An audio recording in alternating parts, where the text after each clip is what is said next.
Hi everyone, I'm Reninsky, and welcome back to part 2 of my Dark Souls 2 80% glitchless Great Club tutorial.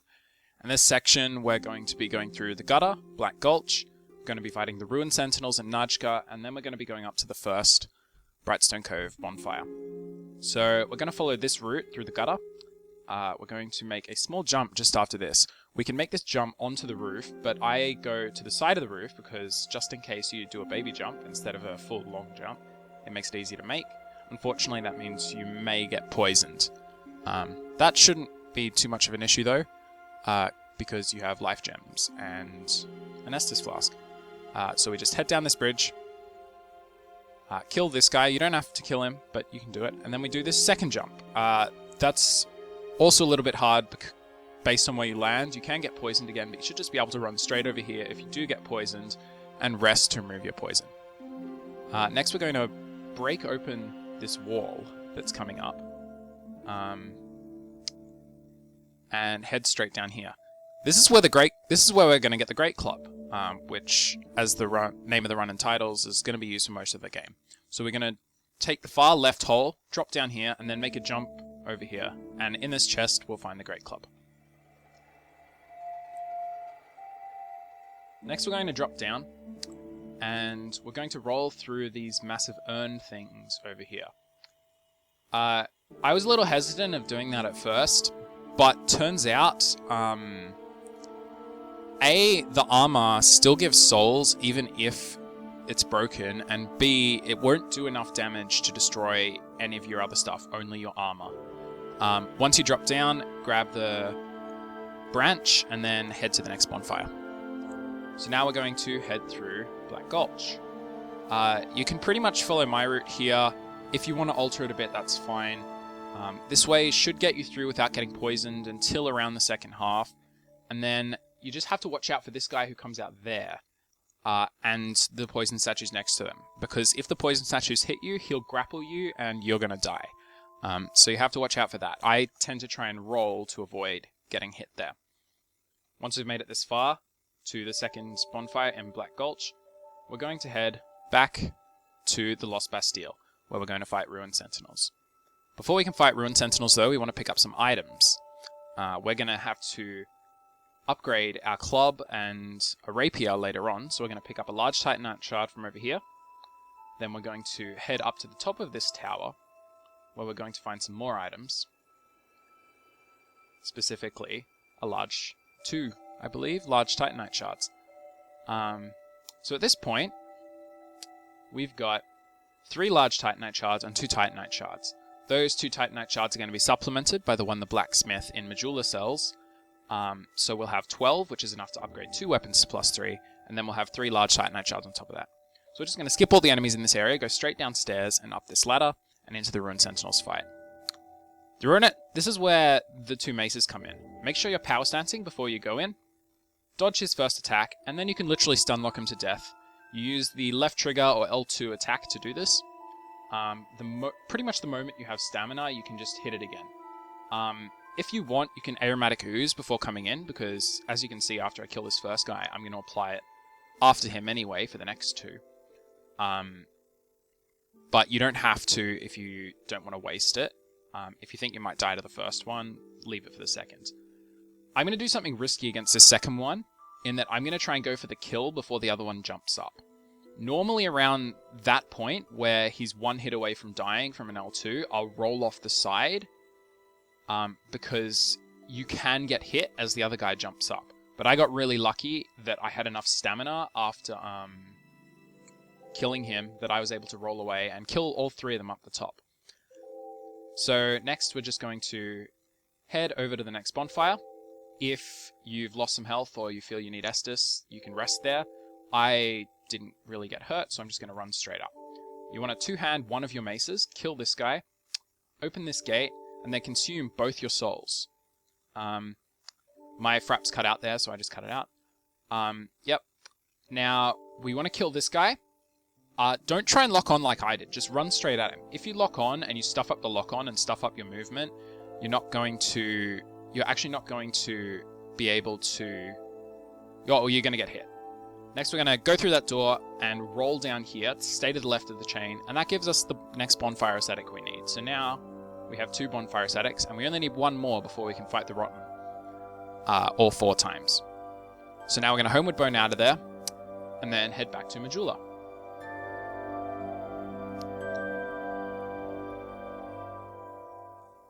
Once we're in Majula, we're going to be leveling up. That's going to be our first thing to do when we get back. So what we're going to get 12 dexterity. That's the dexterity requirement to use a rapier. And we're going to get 31 strength. The reason we get 31 strength is because we're aiming to have 50 by the time we have our plus 10 Great Club. And the 31 leaves us with a good amount of souls that we can buy everything we need to after this. And a little bit extra just in case we stuff something up. So we're going to head to the blacksmith now. And we're going to buy from him a rapier. That's 12 dex requirement. Then we're going to buy all 10 of his Titanite shards. Then we're going to reinforce both the rapier and the great club to plus 4. The rapier because it's going to be used against the Rotten, and the great club because it's going to be used for most of the rest of the game. So eventually that's going to hit plus 10.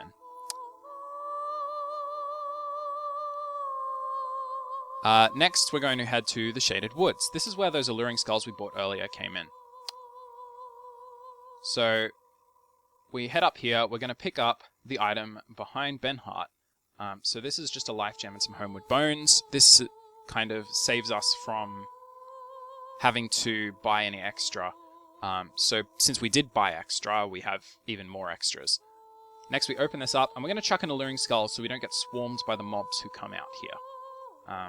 Then we're just going to kill her while we wait. Like, she just gives a little bit of extra souls. It's not really necessary, but you may as well. You got to wait for the gate to open anyway.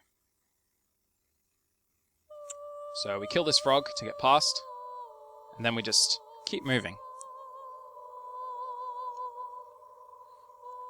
So we head through Shaded Woods and just try not to die and try not to waste your stamina too much.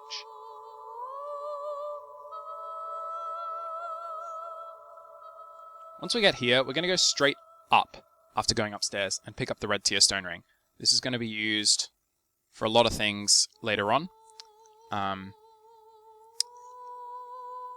And for a lot of the fights coming up. And then we'll just homeward out because it's faster.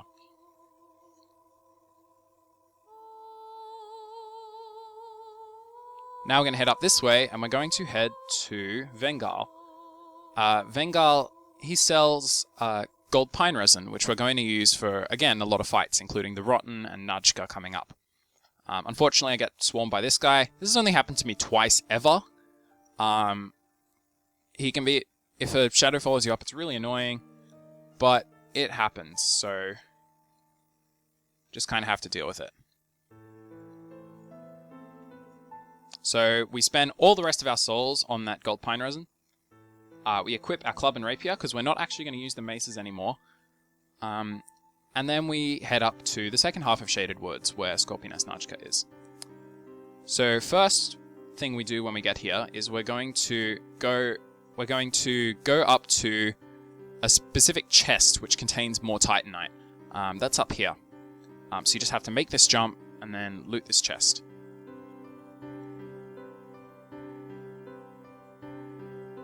And that gets us a Titanite chunk.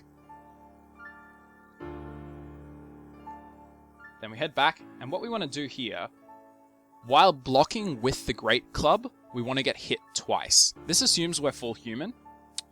If we're not human, this may not work. You may die on the second hit. And if that's the case, just stand by a curse urn until you are completely cursed and you can't be cursed any further. Make sure you've got your red tier stone ring equipped. And you, by getting hit twice with a large club like that, Great Club, you should have activated your red tier stone ring.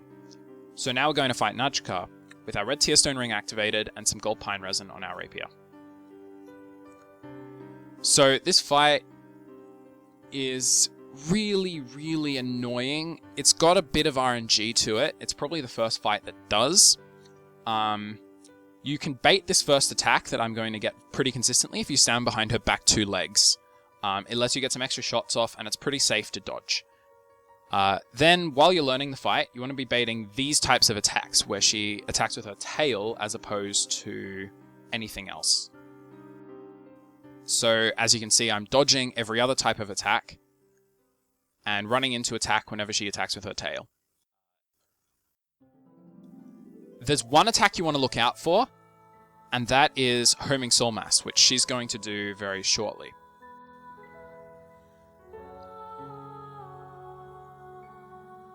If she does this attack, this one here, while she's on more health than you can bust her down for, she can probably, like, just completely murder you. It's very, very hard to survive if you can't just take her down, because they're very hard to dodge all 5.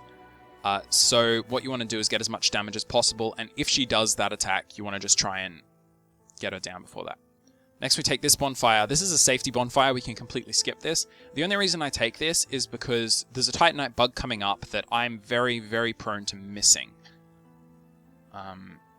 So what you do here is you don't have to kill this guy. If you slam him once, he can get past. And then you hug the right wall so the bug can't see you, and he activates a bit later. He starts running a bit later, which makes it easier to hit him. When you come out, you want to be running at him and do an RB, a running RB, and that'll make it easy to hit him. And now we're up to Brightstone Cove, Seldora, or however it's pronounced. Now I'm going to show you one last safety strategy. This is going to net us 5 humanity, which will come in very, very useful if we decide we're going to die a lot later on, because, you know, it's always useful just being at full health. And also, it will help for the final fight if we die a lot to that, because we use a summon for that fight to make it a little bit easier, and to make it a little bit quicker.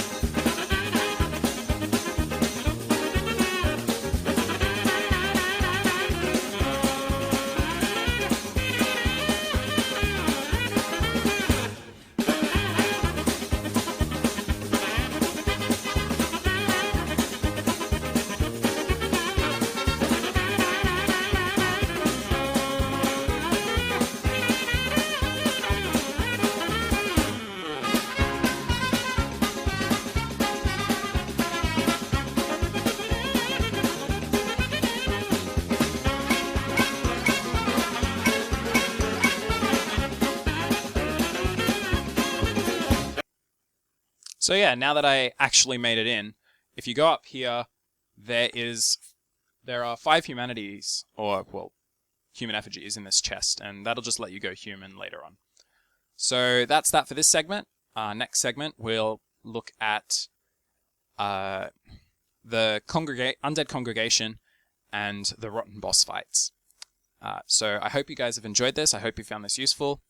And yeah, happy speedrunning.